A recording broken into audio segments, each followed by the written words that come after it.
And I want to start my talk by giving you a story of a scientific researcher.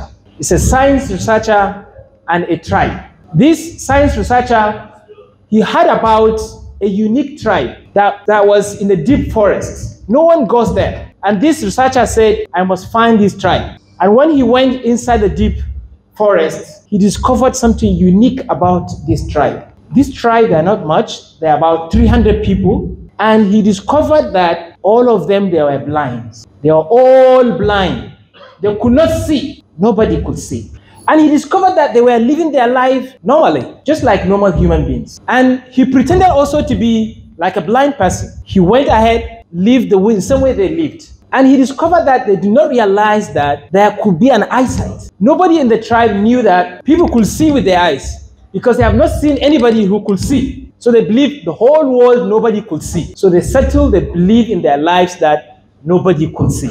But this researcher was in their midst. He could see, and then suddenly this researcher found the cause of their blindness. Why these people are blind? And he discovered an insect that used to bite infants when they are born. This insect, they will go and spin on the infants 6 months of their delivery, and this infant, they will turn blind. And when they grow up, they could not remember that they could see when they were infants. So everybody could not believe that other people could see. And he discovered there could be a solution for these people because they could cure their blindness. But just before that, the researcher fell in love with one of the women, and he wanted to marry the woman. He went to the tribe head and said, I want to marry so-so person.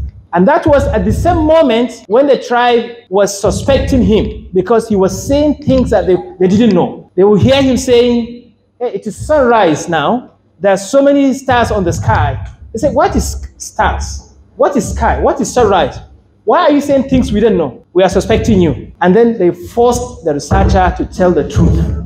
Now the researcher said, actually, I could see, but you guys, you could not see. There are people in life that they could see with their eyes, but you people, all of you could not see. But I have a good news for you. I have a good news for you. I have a cure for your blindness. Permit me, High Chief. I will go and find the cure for your blindness. And do you know what the High Chief said? He said, no, we don't want any disturbance. We don't want any change. We want to continue to live the same way we lived. And they rejected his offer. And they said, if you want to marry our daughter, you must also remove your eyes. You must also lose your sight. You have only one night to decide. Otherwise, leave our town. And the researcher thought about it. Should he remove his eyes or should he not? He decided not to remove his eyes and escaped and left the village. This is how life is. A lot of us, we become contented and happy with our misery and our pain and reject offers and solutions from the people who were sent by God to help us. We don't open our minds to change, to experience new things. And that's why God, in every generation, in every society that are afflicted by pain, difficulty, and misery, God will send them Messiah. This Messiah will be the one to show them the solution, the cure to their blindness. Ladies and gentlemen, Nigeria is like this tribe. We all suffer from blindness. And at this moment, God has sent us messiahs, the two people who will show us the cure to our blindness, and we will not reject them. Ladies and gentlemen, I introduce to you the messiahs of Nigeria, the two duos, His Excellency Alhaji Atiku Abubakar and Dr. Senator Otta Ifeanyi Okowa.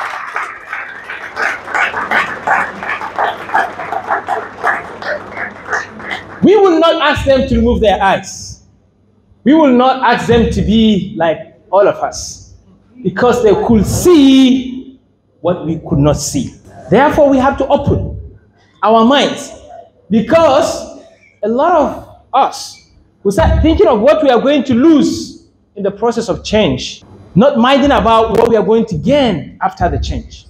Let us now focus about what we're going to gain, not what we're going to lose in the process of change. And for us to change as human beings, as society, as Nigeria, we have to first change the leadership first. If it is not good, if it is good, we maintain it. And then we change the people.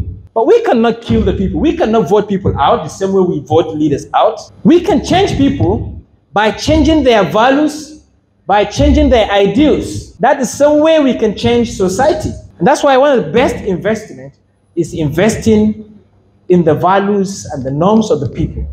And that what shapes their lives. We can only have a better country at this moment in this election that is ahead of us by first changing the leadership and then changing the people. Because you can change the leader, but not changing the people will not amount to the change we want. And therefore, we have to change what are the ideals, what are the big norms that we need to change. As we are swearing in the president, we're also swearing in ourselves to change our lives, to be better citizens, to be the activists. Our father said, what struck my mind, what he said, activism is about touching life. That's why we're here, touching lives. And touching lives comes with sacrifice. You have to sacrifice before you can touch human lives. And that's why today I come to you with 4 possible options